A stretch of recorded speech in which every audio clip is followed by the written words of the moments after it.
We all remember January 6th. President Trump gave a speech. The BBC did a documentary on President Trump. And you know what they did?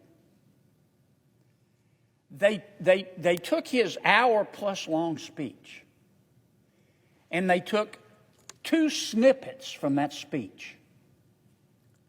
One snippet at the beginning and one snippet at the end. The excerpts that the BBC took were 50 minutes apart. So they took them totally out of context. And they spliced those two excerpts together to make it look like one speech. And they had the President of the United States making a direct plea for violence. The way the BBC edited the President's speech, he was telling the people at his speech to march on the Capitol and invade it.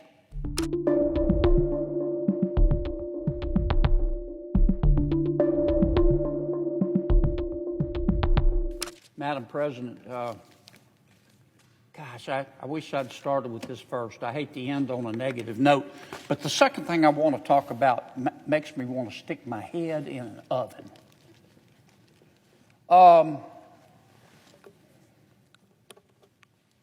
British Broadcasting Corporation. We've all heard of it, BBC. It's the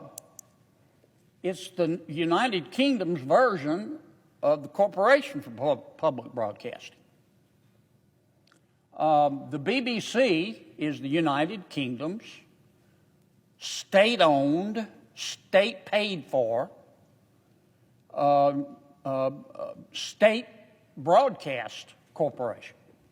I think they call it BEEB. I think that's the slang term for it, the British Broadcasting Corporation. And everybody in the United Kingdom pays for it. You know, we were paying, American people were paying a lot for the Corporation for Public Broadcasting before we stopped the subsidies. American people were paying about $500 million a year. The Corporation for Public Broadcasting, they were pikers compared to the BBC. In the United Kingdom, every citizen, whether they watch BBC or not, every citizen has to pay $230 a year. Everybody. Doesn't matter whether you watch the BBC or not. You may just have nothing but streaming services. You still got to pay $230 a year to the BBC. They collect billions of dollars a year. Somewhere here in this mess, I've got the exact figure. I think it's something like $4 billion a year. Our national broadcasting programs were just pikers compared to theirs. And they've got tentacles like an octopus. I mean, the BBC is everywhere, not just in the United Kingdom. It's omnipresent. I mean, I was doing some research today. I mean, they broadcast 4 entertainment-oriented television channels. They broadcast 2 children's channels. They broadcast Parliament. They have local language channels in Scotland and Wales. They have a domestic 24-hour news channel. And these folks are everywhere. They run dozens of radio stations. They operate their own video and audio streaming services. I mean, I could go on and on and on. Why am I mentioning that? Well, the BBC is a big deal. They reach a lot of people, millions and millions of people, not just in the United Kingdom, but across the world. And it's important that they be fair. And it's important that they be balanced. And it's important that they be accurate. And they're not. And it's been a problem for a long time. 5 or 6 years ago, at the suggestion of Parliament, which was very upset with the BBC's bias, they hired a consultant smart gentleman, and he did a report on how to improve BBC and make it fairer. It was a huge report. Here's just part of it right here. This isn't even all of it, but this is just the summary right here. Spent hours, spent a lot of money preparing this report. He sent it to the BBC. And you know what the BBC did? Nothing. Nothing. Zero. Zilch. Nada. They just continued on doing what they always do, sucking on their teeth, publishing whatever they want. And nothing would have happened except the report issued by the consultant leaked. Somebody leaked it to a newspaper in the United Kingdom, the Telegraph. And they published it. And the whole world got to see what the BBC's own consultant had found. I'll give you a couple of examples. We all remember January 6th. President Trump gave a speech. We've all seen it. It was a long speech. It was about an hour, maybe longer. A week before the last presidential election in America, the BBC did a documentary on President Trump. And you know what they did? They took his hour-plus long speech, and they took 2 snippets from that speech. One snippet at the beginning and one snippet at the end. The excerpts that the BBC took were 50 minutes apart.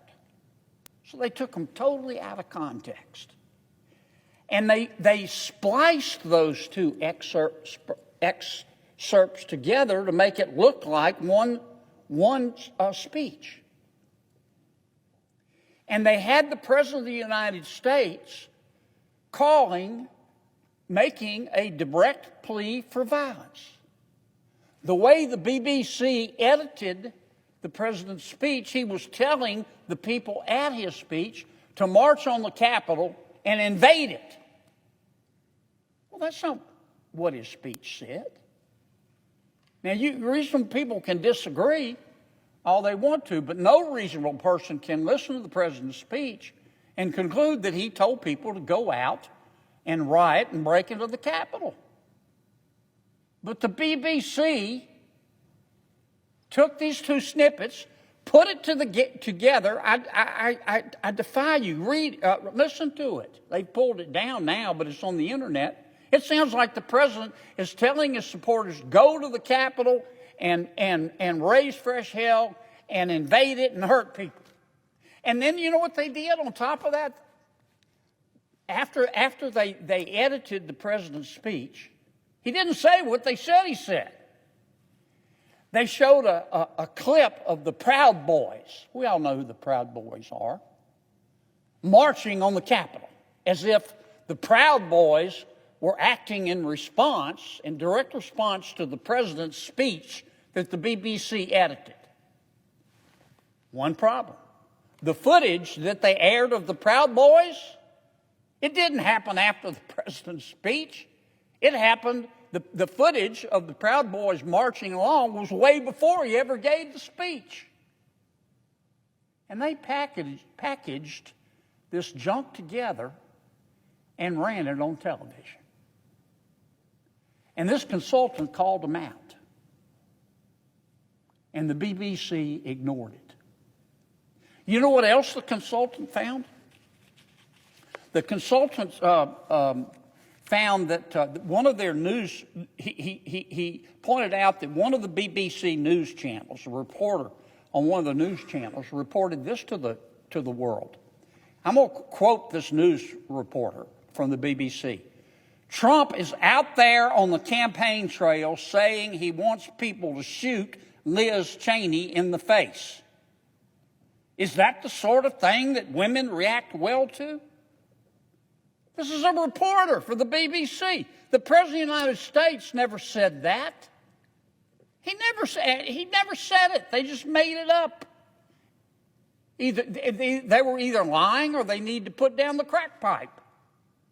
Another reporter for World News America, which is part of the BBC, reported, and I'll quote again, that Trump, quote, appeared to suggest Liz Cheney should face a firing squad for her stance on foreign policy.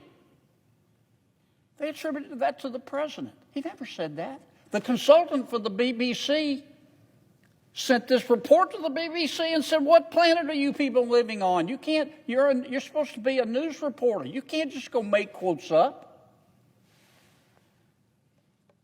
The report for the BBC, the consultant's report for the BBC also talked about BBC's coverage of the Israel-Hamas war. And the consultant pointed out that the reporting by the BBC was heavily biased in favor of Hamas. It wasn't balanced. Wasn't presenting 2 points of view. It was heavily weighted in favor of Hamas.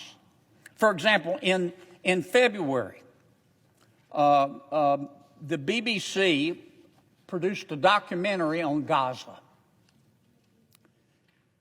and it was narrated by a young man, a 13-year-old man.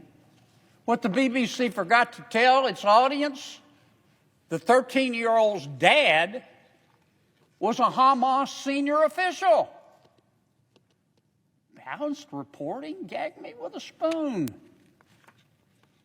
In June of that same year, you probably read about this, Mr. President. The BBC broadcast a live music performance featuring calls for the deaths of Israeli soldiers. The consultant pointed this out to BBC. They totally ignored him. The consultant also pointed out, he said, your coverage, BBC, of transgender issues is completely biased, and it's controlled by a certain group within BBC. And that group within BBC is a group of reporters called the LGBTQ desk. They're reporters within the newsroom. They have their own what's the term I'm looking for? Their own caucus. It's called the LGBTQ caucus, these reporters. And the consultant said, look, your own reporters, the members of the LGBTQ caucus, are not reporting anything contrary about transgenderism to what you say. You're not being balanced. In fact, the United Kingdom, Great Britain, they've outlawed transgender surgery and transgender treatments for minors. BBC never bothered to mention that.